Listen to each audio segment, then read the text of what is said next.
두로왕 히람이 다윗에게 사신들과 백향목과 석수와 목수를 보내 그의 궁전을 건축하게 하였더라. 다윗이 여호와께서 자기를 이스라엘의 왕으로 삼으신 줄을 깨달았으니 이는 그의 백성 이스라엘을 위하여 그의 나라가 높이 들림을 받았음을 알미였더라.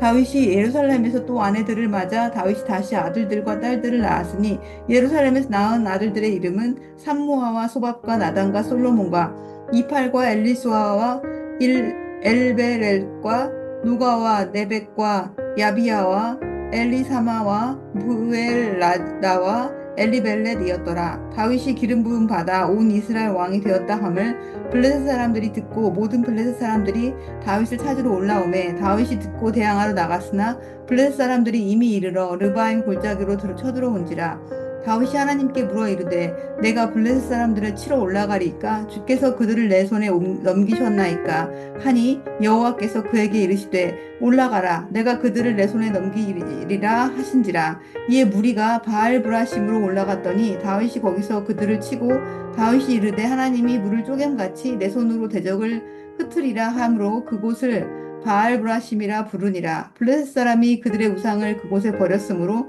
다윗이 명령하여 불에 사르니라. 블레셋 사람들이 다시 골짜기를 침범한지라. 다윗이 또 하나님께 묻자온대 하나님이 이르시되 마주 올라가지 말고 그들 뒤로 돌아 뽕나무 숲을 맞은편에서 그들을 기습하되 뽕나무 꼭대기에서 걸음 걷는 소리가 들리거든 곧 나가서 싸우라. 너보다 하나님이 앞서 나아가서 블레셋 사람들의 군대를 치리라 하신지라.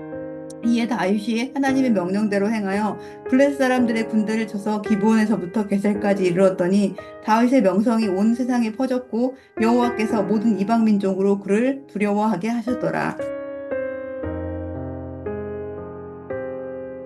성경 속 이스라엘 역사에 나오는 왕은 모두 42명입니다. 그 모든 왕들 중에 가장 뛰어난 왕, 선한 왕으로 기록된 자는 뭐니 뭐니 해도 다윗이라고 할 수 있습니다. 다윗은 어떻게 그렇게 역사상 최고의 왕이 될 수 있었을까? 하나님 마음에 합한 그런 왕으로 살 수 있었을까? 여러분, 다윗은 어떤 사람입니까? 그는 하나님과 대화하는 사람이었습니다. 묻고 하나님의 답을 들었던 사람이었죠. 그런 다윗과 가장 크게 대조되는 사람, 그 사람은 다름 아닌 그 앞선 왕이었던 사울입니다. 인간적으로 볼 때 사울은 참 호감도 가고 멋진 사람이었지만 그는 하나님과 동행하지 않았습니다. 하나님께 도무지 묻지 않았습니다. 하나님을 부르지도 않았고 하나님을 하나님으로 인정하지도 않는 자였습니다. 그런 사울을 하나님은 폐위시켜 버렸습니다.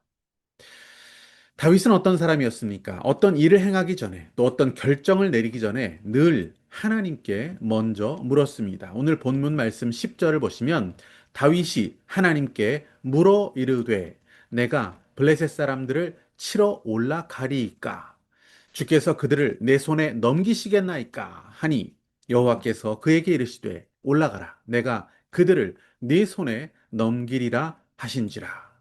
14절에도 다윗이 또 하나님께 묻자온대 이렇게 기록되어 있는 것을 볼 수 있습니다. 다윗은 하나님께 묻는 자였습니다. 그리고 그것보다도 어쩌면 더 중요한 것은 다윗은 하나님의 답을 들을 줄 아는 자였습니다. 그 결과를 그렇게 하나님과 대화를 했던 그 다윗의 왕정, 그 왕정의 결과를 이렇게 기록해 놓고 있죠. 17절 보시면 다윗의 명성이 온 세상에 퍼졌고 여호와께서 모든 이방 민족으로 다윗을 두려워하게 하셨더라.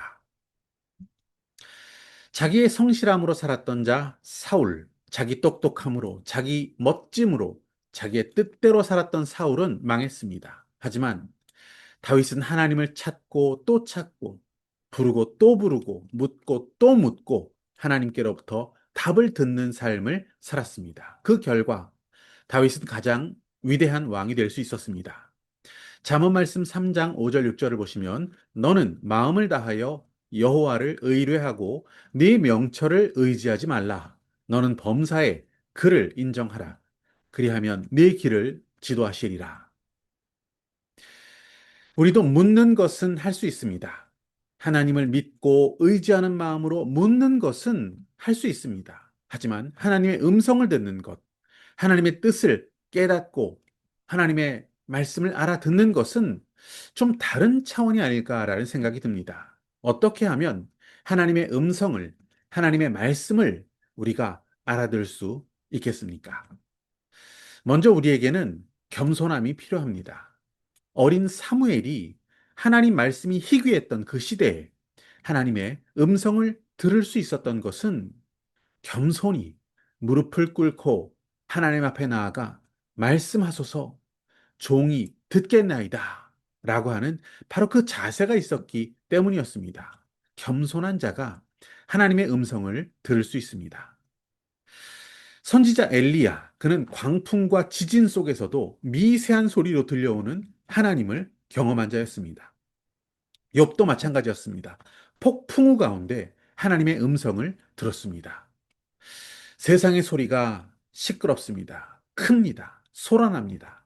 그래도 믿음의 사람들은 그런 가운데에도 조용히 이 세상의 소리, 또 마음의 감정 다 내려놓고 겸손히 하나님의 말씀을, 그 음성을 들을 수 있는 자, 그가 하나님의 음성을 들을 수 있는 자, 하나님께 묻고 답을 들을 수 있는 자라고 생각합니다. 또한 하나님의 음성을 들을 수 있는 자의 기본 자세는 순종이라고 생각합니다. 순종의 결단을 내린 자, 그만이 하나님의 음성을 들을 수 있습니다. 어떤 명령이라도 즉시 순종할 준비가 되어 있었던 자, 그가 하나님의 음성을 들을 수 있습니다. 아브라함도 마찬가지였습니다. 하나님께서 네 고향과 친척, 아버지 집을 떠나서 내가 너에게 보여줄 그 땅으로 가라. 이렇게 말씀하셨을 때 그것을 듣고 즉시 순종했습니다. 순종할 자세가 되어 있는 자, 그가 하나님의 답을 들을 수 있다는 것이죠. 그래서 아브라함이 어떻게 됐습니까? 믿음의 조상. 또한 아브라함은 복이 될 수 있었습니다. 하나님은 지금도 우리와 대화하기 원하십니다. 휴대폰에 매달리기보다, 세상 이야기에 또 온갖 미디어에 매달리기보다 말씀하시는 하나님의 음성을 들을 줄 아는 귀가 있는 자가 되기를 원합니다. 다윗은 늘 하나님께 묻고 또 들을 수 있는 자였습니다. 들을 귀가 있는 자였습니다. 그가 지은 시편 말씀을 보면 거기에는 하나님의 마음이 담겨 있는 것을 우리는 발견할 수 있습니다. 그는 늘 하나님의 마음을 느끼고 살았고 그 마음을 알았기에 시를 통하여서 우리에게 들려줬던 사람이었죠. 다윗이 지은 수많은 시는 하나님의 마음을 표현한 묵상의 노래였습니다. 하나님을 많이 사랑했고 친밀히 동행했던 다윗. 하나님은 그런 다윗을 역사상 최고의 왕이 되게 하셨습니다.